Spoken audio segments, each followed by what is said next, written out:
Okay, so number 1, ulitin natin is yung shooting stance. So isosceles, pantay yung tip na to, slightly. Pag sinabing slightly lang ang bend ng tuhod, hindi sobra.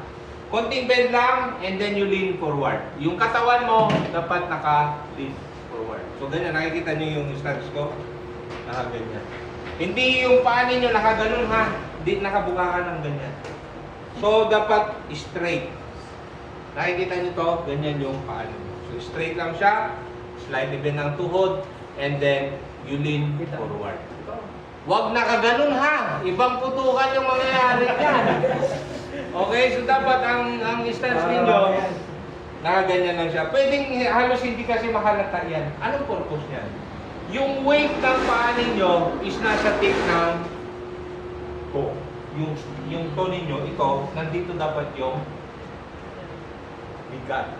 Anong purpose niyan? Kasi pag once na nag-recoil kasi yung baril, yung di ba, atras ang katawan mo, yun yung kwan niya. Purpose niya. So yung weight na nasa harapan, mapupunta sa inyong heel. Nakuha? So much better pagkakuan kasi hindi mo makikita, hindi kasi nakikita yung paa ko, ano nagiging position niya. So nagiging position niya nakaganyan. Parang nakaangat lang ng konti yung heel, yung sakong. Okay? Nakaganyan lang siya. So yan, magiging kuan niya. Ayan. And then yung ko paharap. Hindi ka nakaganon na posisyon, wala pumuputok ng ganon. Pag sinabing slightly bend forward, konting paharap lang. Okay? Pag sinabing bend your knees, bend lang ng konti, hindi pa baba. Walang sinasabing down. Bend. Okay? Bend. Uko. Ganun lang siya. Nakuha? So, yan yung isosceles. Ang position naman ng elbow is naka-lock. So, ganyan yung kamay ninyo. Ito, yung elbow ninyo. Ganyan. Huwag naman nakasobra.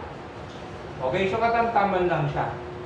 Okay? Kasi yan yung magsisilbing shock absorber ng recoil. Okay? Huwag nyo sanayin na gumaganon yung baril.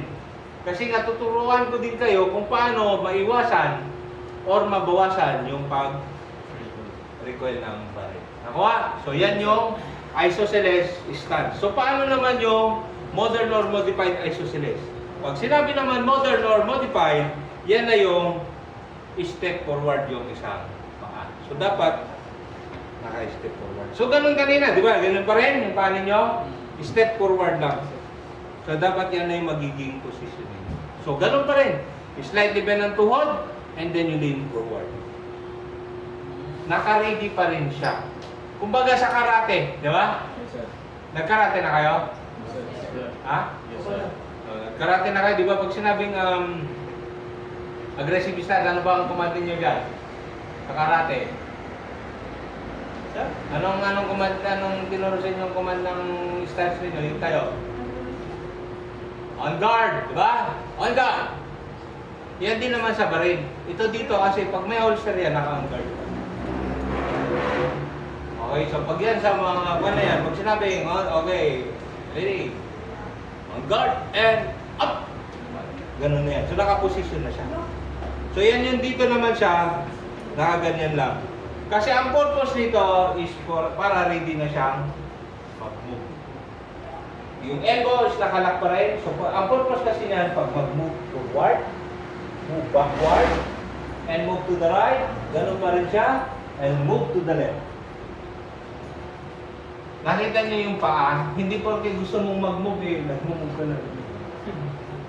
May positioning ng paa yan. Pagka pupunta ka ng left, yung paa mo na right nasa ibabaw. Pag papunta ka ng right, yung left ang nasa ibabaw. Meron na naman na idagdag sa halaman ninyo, which is advanced na masabi ito. Okay? So, yan yung purpose niyan. Okay, so ito kasi ginagamit ito pag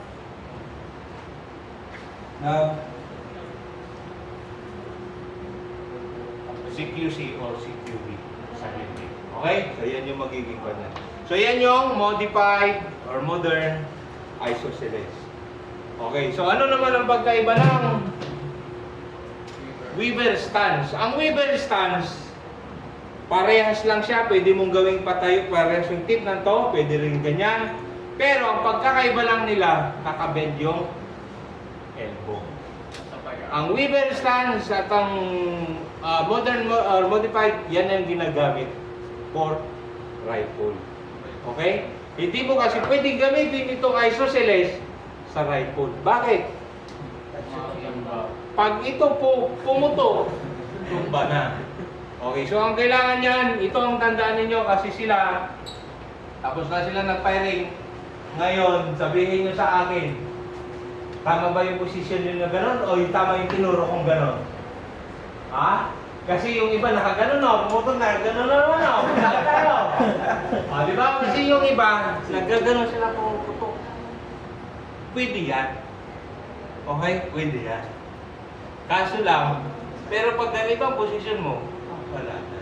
Parang ang kengkoy, alam mo yung kengkoy. Kasi ang tamang posisyon yan, andyan ang kalaban, ito yung posisyon. Harapin mo ang kalaban, hindi ka nakaside. Kung diyan ka na, nandun na yung kalaban mo. So harapin mo yung kalaban. Ayan siya. Nakuha ninyo? Kasi yan, kahit nakapikit ka, kasi pag nakapikit ka, alam mo na, magiging kon mo, dito na yung harap mo. Ito ang magiging harap mo. Tama! Kasi kung nasaan yung harap mo, nandun yung kalaban. Hindi ka naman pwedeng pumutok nung nakaganyan eh. Pag pumutok ka, forward na yan. Nakuha? So yan yung Weaver stance, nakabend yung isosceles, modified na isosceles to? Isosceles. So gamitin natin sa pistol. Isosceles stance, modern isosceles, Weaver stance. Naka-bend yung elbow. Okay? So